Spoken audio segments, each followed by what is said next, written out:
அன்னைக்கு சாயங்கால நேரத்துல காத்து ரொம்ப வேகமா வீச ஆரம்பிச்சது.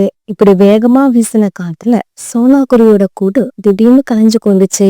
உடனே சோனாக்குருவி தன்னுடைய கூட்டை அவசர அவசரமா சரி செய்ய ஆரம்பிச்சது. அம்மா, இந்த கூட்டை ராத்திரிக்குள்ள சரி செய்ய முடியுமா? இத சரி செய்யலன்னா நாம எங்க போய் தங்குறது? செஞ்சுடுவேன் பியூட்டி, இன்னும் கொஞ்ச நேரம் தான். காத்து மட்டும் இப்படி வேகமா வீசுதன்னா நான் இந்நேரம் நம்ம கூட்டை சரி பண்ணிருப்பேன். அந்த நேரம் பார்த்து பயங்கரமா காத்தடிச்சு அந்த காட்டை கருமேகங்கள் சூழ ஆரம்பிச்சது. அம்மா அம்மா, வானத்தை பார்த்தா மழை வர மாதிரி இருக்கு. பியூட்டி இப்படி சொல்லி முடிக்கிறதுக்குள்ள மழையும் பெய்ய ஆரம்பிச்சிருச்சு. அந்த சமயத்துல திடீர்னு காத்து வேகமா வீச ஆரம்பிக்க சோனாக்குருவி சரி பண்ணிக்கிட்டு இருந்த கூடும் அந்த காத்துல பறந்து போயிடுச்சு.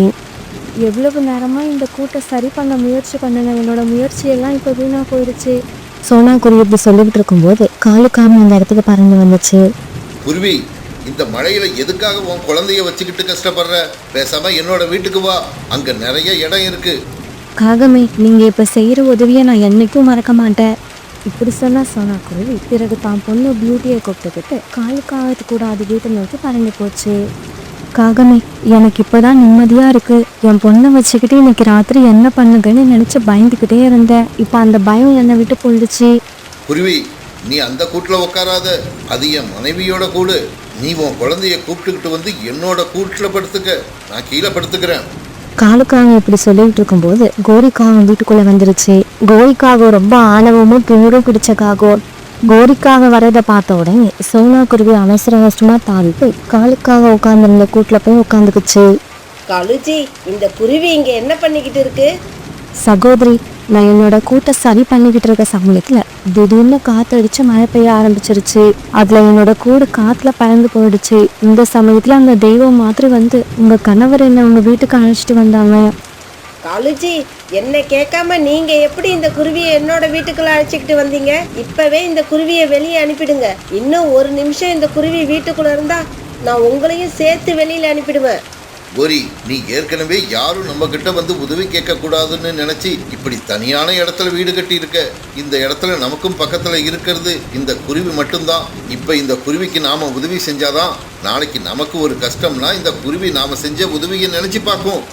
காலுஜி, ஒரு கூடு கூட இல்லாத இந்த குருவி எனக்கு என்ன உதவி செய்ய போகுது? இதை இப்ப வெளியில அனுப்ப போறீங்களா இல்லையா? சகோதரி, என்னால உங்களுக்குள்ள சண்டை வேண்டாம். நான் இப்பவே வீட்டை விட்டு வெளியில போயிடுறேன். இப்படி சொன்ன சோனாக்குருவி பிறகு தான் பொண்ணு பியூட்டியை கூப்பிட்டுக்கிட்டு காலுக்காகத்தோட வீட்டை விட்டு வெளியில போயிடுச்சு. காங்களோட வீட்டை விட்டு வெளியில வந்த சோனாக்குருவி தான் பொண்ணு பியூட்டி கூட ஒரு மரத்துல உட்காந்துருந்துச்சு. கடவுளை, என் மனசுக்கு தெரிஞ்சு இது வரைக்கும் நான் யாருக்கும் எந்த தீங்கும் செய்ததில்லை. என்னால முடிஞ்ச வரைக்கும் மற்றவங்களுக்கு உதவி செஞ்சுக்கிட்டு தான் இருக்கேன். இன்னைக்கு நான் கஷ்டப்படுறப்ப எனக்கு உதவி செய்ய யாருமே இல்லை. இந்த சமயம் வானத்துல பிரகாசமான ஒளி தெரிஞ்சது. அந்த ஒளி கொஞ்சம் கொஞ்சமா அப்படியே ஒரு தேவதையா மாறிடுச்சு. பிறகு அந்த தேவதை கொஞ்சம் கொஞ்சமா நகர்ந்து சோனாக்குருவிக்கு தகர்ந்து சேர்ந்துச்சு. சோனாக்குருவி, நீ எப்பவும் மற்ற பறவைகளுக்கு உதவி செய்வன்னு எனக்கு தெரியும். அதனாலதான் இக்கட்டான சூழ்நிலையில இருக்கிற உனக்கு உதவி செய்யறதுக்காக நான் இப்ப வந்திருக்கிறேன். தேவதையே, என்னோட மனசு ரொம்பவும் கஷ்டப்படுது. இருக்கிறதுக்கு பாதுகாப்பான ஒரு இடம் இல்லாம நானும் என்னோட பொண்ணும் ரொம்ப துன்பப்படுறோம். சோனாக்குருவி, நீ எதை பத்தியும் கவலைப்படாம என் பின்னாலேயே வா. இப்படி சொன்ன அந்த தேவதை முன்னாலே நகர்ந்துக்குவாங்க. சோனாக்குருவியும் பியூட்டியும் அது பின்னாலேயே பறந்து போனாங்க. இப்படி இவங்க கொஞ்ச தூரம் போனதுக்கு அப்புறம் ஒரு பெரிய தக்காளி தோட்டத்துக்கு வந்து சேர்ந்தாங்க. அங்க வந்து சேர்ந்ததும் தேவதை தன்னோட மந்திர சக்தியால அந்த தோட்டத்துல இருந்த ஒரு சின்ன தக்காளிய ஒரு பெரிய வீடா மாத்திடுச்சு. அதை பார்த்த சோனாக்குருவியும் பியூட்டியும் ரொம்பவும் ஆச்சரியப்பட்டாங்க. இது பெரிய அதிசயம்தான். இது வரைக்கும் சின்னதா இருந்த ஒரு தக்காளி இப்ப இவ்வளோ பெரிய வீடா மாறிடுச்சு. சோனாக்குருவி, இந்த வீடு நான் உனக்காக தான் உண்டாக்கினேன். நீ இப்ப இந்த வீட்டுக்குள்ள போய் சந்தோஷமா வாழலாம். இனிமே எப்படி மழை பெஞ்சாலும் சரி, எப்பேற்பட்ட வெயில் அடிச்சாலும் சரி, எந்த சூழ்நிலையிலையும் உனக்கும் உன்னோட குழந்தைக்கும் எந்த பாதிப்பும் வராது. அழகான தேவதையே, இந்த மழையில இருந்து எங்களோட உயிரை காப்பாத்தினதுக்கு உங்களுக்கு ரொம்ப நன்றி. இப்படி சொன்ன சோனாக்குருவி பிறகு அந்த வீட்டுக்குள்ள பயந்து போச்சு. அம்மா, இந்த வீடு ரொம்பவும் அழகா இருக்கு. இது வரைக்கும் என்ன பயமுறுத்திக்கிட்டு இருந்த இந்த மழையை இப்ப ரசிக்கணும் போல இருக்கு. இதே சமயம் வெளியில வேகமா வீசிக்கிட்டு இருந்த காத்தால காங்களோட வீடு இருந்த மரம் லேசா ஆட ஆரம்பிச்சது. இப்படி கொஞ்ச நேரம் ஆடிக்கிட்டு இருந்த அந்த மரம் திடீர்னு வேரோட அப்படியே கீழே சாஞ்சிருச்சு. மரம் இப்படி கீழே விழுந்ததால அது மேல இருந்த காமனோட வீடும் கீழே விழுந்து உடஞ்சு போயிடுச்சு. இப்படி உடஞ்சு போன வீட்டுல இருந்து காலுக்காக மட்டும் எப்படியோ தப்பிக்க கோரிக்காக வீட்டோட இடிபாடுகளுக்கு இடையில சிக்கிக்கிச்சு. காலுஜி, என்னை எப்படியாவது வெளியில எடுங்க, எனக்கு ரொம்ப வலிக்குது, என்னால வலி தாங்க முடியல. இப்படியே விட்டுட்டீங்கன்னா நான் இறந்து போயிடுவேன். என்ன காப்பாத்துங்க, என்ன காப்பாத்துங்க. கோரி, கொஞ்ச நேரம் அமைதியா இரு. உன் மேல விழுந்திருக்க கதவை என்னால தனியா தூக்க முடியாது. அக்கம் பக்கத்துல யாராவது இருக்காங்களான்னு பார்த்துட்டு வரேன். இப்படி சொல்ல காலுக்காக உடனே அங்கிருந்து பறந்து போச்சு. இப்படி பறந்து போன காலுக்காக யாராவது அக்கம் பக்கத்துல இருக்காங்களான்னு பார்த்தது. ஆனா யாருமே இல்லை. அதனால தொடர்ந்து பறந்து போன காலுக்காக இப்ப அந்த தக்காளி தோட்டத்துக்கிட்ட வந்து சேர்ந்துருச்சு. இந்த மாதிரி வந்த காலுக்காக அந்த இடத்துல இருந்த ஒரு பெரிய தக்காளி வீட்டை பார்த்துடுச்சு. யாராவது இந்த வீட்டுல இருக்கீங்களா? இந்த வீட்டுல யாராவது இருந்தா வெளியில வாங்க, எனக்கு உங்களோட உதவி தேவைப்படுது. காலுக்காகத்தோட சத்தத்தை கேட்ட சோனா குருவி இப்ப கதவை திறந்துக்கிட்டு வெளியே வந்துச்சு. குருவி, நீயா? இந்த வீடு உன்னோடதா? இவ்வளவு பெரிய வீட்டை வச்சுக்கிட்டு அப்புறம் எதுக்காக நீ என்கிட்ட உதவி கேட்டு வந்த? காதலே, உன்கிட்ட நான் உதவி கேட்டு வந்தப்ப என்கிட்ட இந்த வீடு இல்லை, அதுக்கப்புறம் தான் இந்த வீடு எனக்கு கிடைச்சது. இப்படி சொன்னா குருவி பிறகு நடந்த கதை எல்லாத்தையும் காலுக்காக கிட்ட சொல்லுச்சு. எந்த ஆதரவும் இல்லாம மழையில கஷ்டப்பட்டுக்கிட்டு இருந்த எங்களுக்கு அந்த தேவதை தான் உதவி பண்ணுச்சு. பிறகு காலுக்காக தன்னோட வீடு இருந்ததையும் கோரிக்காக இப்ப உயிருக்கு போராடிக்கிட்டு இருக்கிறதையும் சோனா குருவி கிட்ட சொல்லுச்சு. குருவி, நீ சீக்கிரம் என் கூட வா. நீ வந்தாதான் கதவு கடியில மாட்டி இருக்கிற என்னோட மனைவியை உயிரோட மீட்க முடியும். என் மனைவி செஞ்சதையெல்லாம் மனசுல வச்சுக்காம அவளை வந்து காப்பாத்து. காகமே, என் மனசை கஷ்டப்படுத்தினவங்களோட மனசை காயப்படுத்தி எனக்கு பழக்கம் கிடையாது. நான் இப்பவே வந்து உங்க மனைவியோட உயிரை காப்பாத்துறேன். இப்படி சொன்ன சோனா குருவி பிறகு காலுக்காகத்து கூட பறந்து போச்சு. இப்படி போன இவங்க 2 பேரும் சேர்ந்து கோரிக்காகத்து மேல விழுந்து கிடந்த இடிபாடுகளை தூக்கி வேற பக்கம் போட்டு அது உயிரை காப்பாத்திட்டாங்க. குருவி, உனக்கு ரொம்பவும் நல்ல மனசு. உனக்கு நான் கெட்டது செய்ய நினைச்சேன், ஆனா நீ அதையெல்லாம் மனசுல வச்சுக்காம என்னோட உயிரை காப்பாத்தி இருக்க. உன்னோட மனசையும் என்னோட மனசையும் நினைச்சு பார்த்தா எனக்கு ரொம்ப வெட்கமா இருக்கு. சகோதரி, நம்மளால முடிஞ்ச அளவுக்கு நாம எப்பவும் மற்றவங்களுக்கு உதவி பண்ணணும். ஏன்னா கஷ்டமான நேரங்கள் மற்றவங்களுக்கு மட்டும் வராது கிடையாது, நமக்கு எப்ப வேணாலும் வரலாம். இப்படி சொன்னா குருவி பிறகு காலுக்காகத்தையும் கோரிக்காகத்தையும் தன்னோட வீட்டுக்கு அழைச்சிட்டு போச்சு. இப்படி போனதும் அந்த வீட்டுல இருந்த பழங்களை எல்லாரும் சாப்பிட ஆரம்பிச்சாங்க. இப்ப அந்த வீட்டுல இருந்தவங்க எல்லாரும் ரொம்ப சந்தோஷமா இருந்தாங்க. ஆனா கோரிக்காகத்துக்கு மட்டும் மனசாட்சி லேசா உறுத்திக்கிட்டே இருந்துச்சு. நமக்கு யாரோட உதவியும் தேவைப்படாதுன்னு கர்வத்தோட இருந்த எனக்கு இன்னைக்கு சரியான அடி கிடைச்சிடுச்சு. இதுக்கப்புறம் இந்த குருவி மாதிரியே நானும் மற்றவங்களுக்கு உதவி செஞ்சு வாழ போறேன். காலுக்காகவும் கோரிக்காகவும் ஒரு நாள் உணவு தேடி வீட்டு விட்டு பறந்து போனாங்க. இப்படி பறந்து போனவங்க ரொம்ப தூரம் பறந்து வந்து அவங்களுக்கு எந்த உணவும் கிடைக்கவே இல்லை. இதனால தொடர்ந்து பறந்துகிட்டே இருந்தவங்க இப்ப அந்த காட்டுல உள்ள மலைப்பகுதிக்கு வந்து சேர்ந்துட்டாங்க. இப்படி பறந்து வந்தவங்க அங்க உள்ள ஒரு பெரிய மரத்துல இனிப்பான செரி பழங்கள் நிறைய பழுத்திருக்கத பார்த்துட்டாங்க. உடனே காலுக்காகவும் குறிக்காகவும் அந்த மரத்துல போய் உட்கார்ந்தாங்க. இப்படி உட்கார்ந்த இவங்க 2 பேரும் அவங்க வயிறு நிறைய அந்த செரி பழங்களை சாப்பிட ஆரம்பிச்சாங்க. பிறகு கொஞ்ச நேரத்துல எல்லாம் இவங்களுடைய வயிறு நிரம்பிடுச்சு. அப்பாடா காலுஜி, ரொம்ப நாளைக்கு அப்புறம் இன்னைக்குதான் வயிறு நிறைய சாப்பிட்டேன். நான் மட்டும் என்ன, நானும் அப்படிதான்.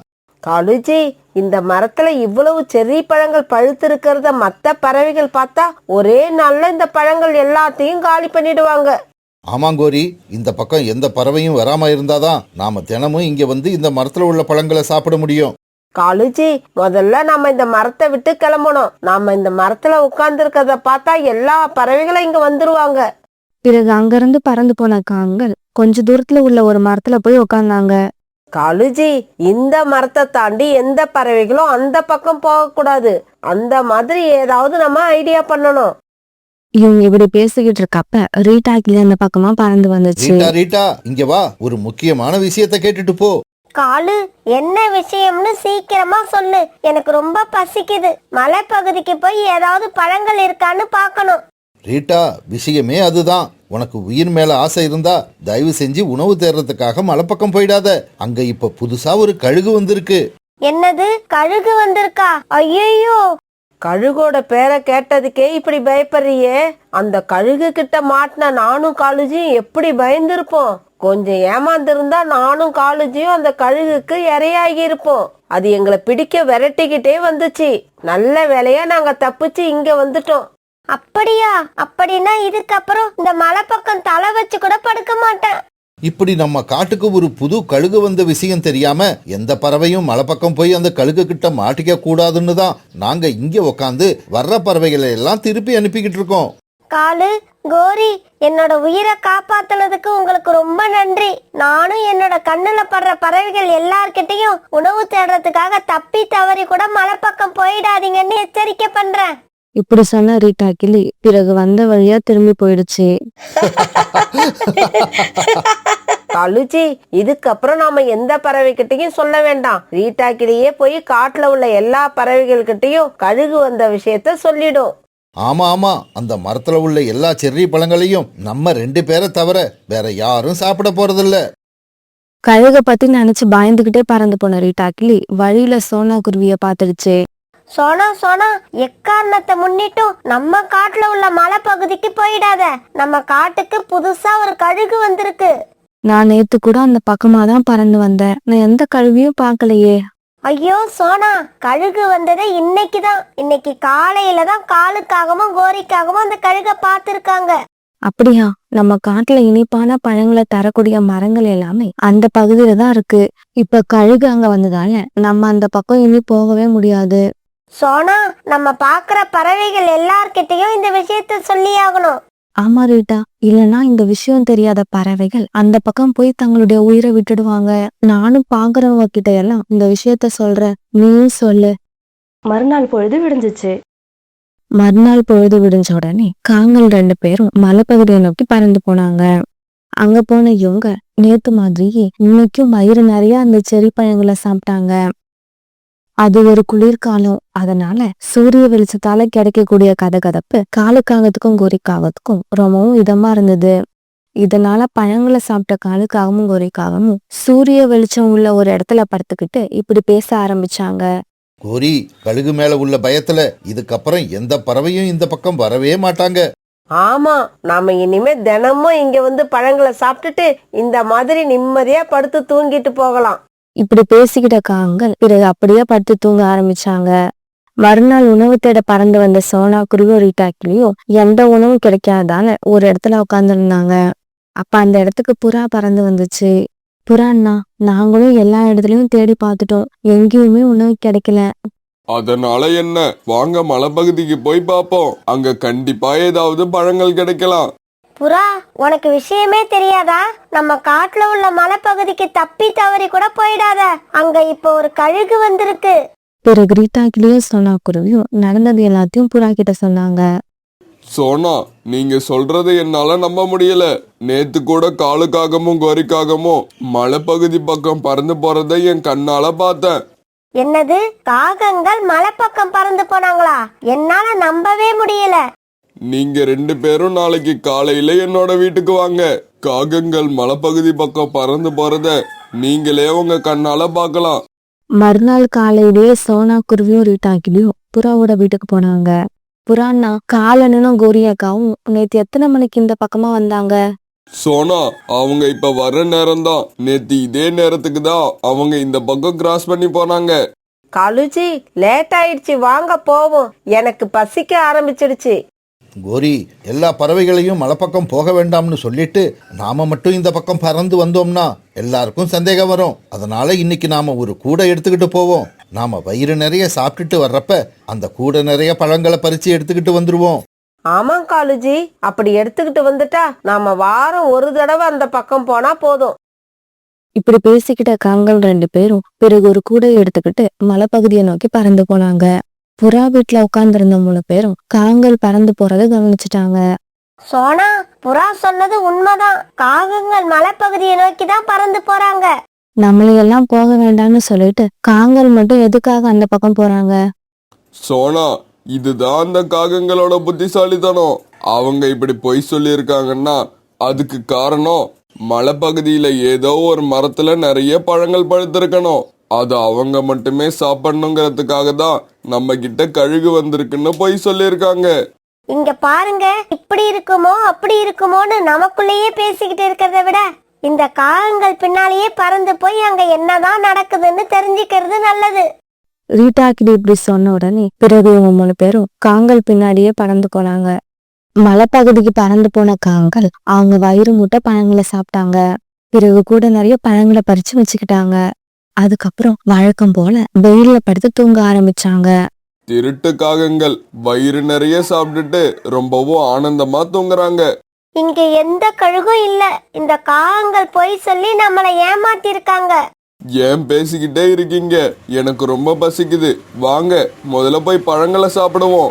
பிறகு அந்த மரத்துக்கு போன இவங்க 3 பேரும் அங்கிருந்து செரி பழங்களை சாப்பிட்டாங்க. இவங்க 3 பேரும் வந்த விஷயம் தெரியாம காங்கல் 2 பேரும் கொரட்டை விட்டு தூங்கிட்டு இருந்தாங்க. காகங்கள் 2 பேரும் நல்லா தூங்கிக்கிட்டு இருக்காங்க. வாங்க நம்ம போறப்ப அவங்க பழங்களை பறிச்சு வச்சிருக்கிற கூடையையும் தூக்கிட்டு போயிடுவோம். பிறகு அந்த பழக்குடியை தூக்கிட்டு இவங்க அந்த இடத்த விட்டு பறந்து போனாங்க. பிறகு ரொம்ப நேரம் கழிச்சு காங்கல் 2 பேரும் கண் விழிச்சு எழுந்திரிச்சாங்க. இப்படி எழுந்திரிச்ச காங்கல் பழங்களை பறிச்சு வச்சிருந்த கூட அங்க இல்லாதால அதிர்ச்சியானாங்க. காலுஜி, இங்க இருந்த பழக்குடைய காணோம். கோரி, அப்படின்னா இந்த இடத்துக்கு யாரோ வந்திருக்காங்க. அப்படி வந்தவங்க தான் நாம வச்சிருந்த கூடையை தூக்கிக்கிட்டு போயிருக்கணும். இப்படி இவங்க பேசிக்கிட்டு இருக்கப்ப அந்த இடத்துக்கு உண்மையாவே ஒரு கழுகு பறந்து வந்துச்சு. இப்படி பறந்து வந்த அந்த கழுகு காங்கல் மேல உட்காந்து அவங்கள தாக்க ஆரம்பிச்சது. காங்களும் தங்களால முடிஞ்ச வரைக்கும் அந்த கழுகை திருப்பி தாக்க ஆரம்பிச்சாங்க. காலுஜி, என்னால அடி தாங்க முடியல. வாங்க இந்த இடத்த விட்டு ஓடிடுவோம். ஆமாங்கோரி, இதுக்கு மேல இந்த கழுகு நம்மளால ஒண்ணும் பண்ண முடியாது. எப்படியாவது எஸ்கேப் ஆகணும். பிறகு காங்கல் 2 பேரும் எப்படியோ அந்த கழுகு கிட்ட இருந்து தப்பிச்சு தங்களுடைய காட்டுக்குள்ள பறந்து போனாங்க. காங்கல் 2 பேரும் கழுகு கிட்ட உண்மையிலேயே இப்படி அடி வாங்கிட்டு வர்றது தெரியாத எல்லா பறவைகளும் இவங்களை கிண்டல் பண்ண ஆரம்பிச்சாங்க. என்ன காலு, மலைப்பகுதிக்கு கழுகு வந்திருக்குன்னு நீங்க சொன்ன பொய்ய நாங்க நம்புறதுக்காக உடம்பெல்லாம் சிகப்பு சாயத்தை பூசிக்கிட்டு வந்திருக்கீங்க போல இருக்கு. இங்க பாருங்க காகங்களே, இதுக்கப்புறம் நீங்க சொல்ற பொய்ய நாங்க நம்ப மாட்டோம். மலைப்பகுதியில கழுகு இல்லங்கிற விஷயம் எங்களுக்கு தெரிஞ்சு போயிடுச்சு. சோனா, புறா, ரீட்டா, எல்லாரும் கேளுங்க. நாங்க சொல்றது உண்மை. நீங்கெல்லாம் வந்து பழங்களை சாப்பிட கூடாதுன்னு தான் மலைப்பகுதிக்கு ஒரு கழுகு வந்திருக்குன்னு நாங்க உங்ககிட்ட பொய் சொன்னோம். ஆனா அந்த பொய் இப்ப உண்மையாயிடுச்சு. உண்மையிலேயே ஒரு கழுகு வந்து எங்களை பிடிச்சி அடி அடின்னு அடிச்சிடுச்சு. இங்க பாருங்க, எங்க உடம்புல வந்திருக்கிறது உண்மையான ரத்தம். நாங்க ஒன்னும் சிகப்பு கலர் சாயத்தை பூசிக்கிட்டு வரல. இப்படி சொல்லிட்டு காங்கல் 2 பேரும் அழ ஆரம்பிச்சாங்க. காகங்கள் புலி வருதுன்னு சொல்லி நம்மள ஏமாத்தினாங்க. ஆனா இன்னைக்கு உண்மையிலேயே புலி வந்துருச்சு போல இருக்கு. இதை கேட்டுட்டு அங்க இருந்த எல்லா பறவைகளும் சிரிக்க ஆரம்பிச்சாங்க.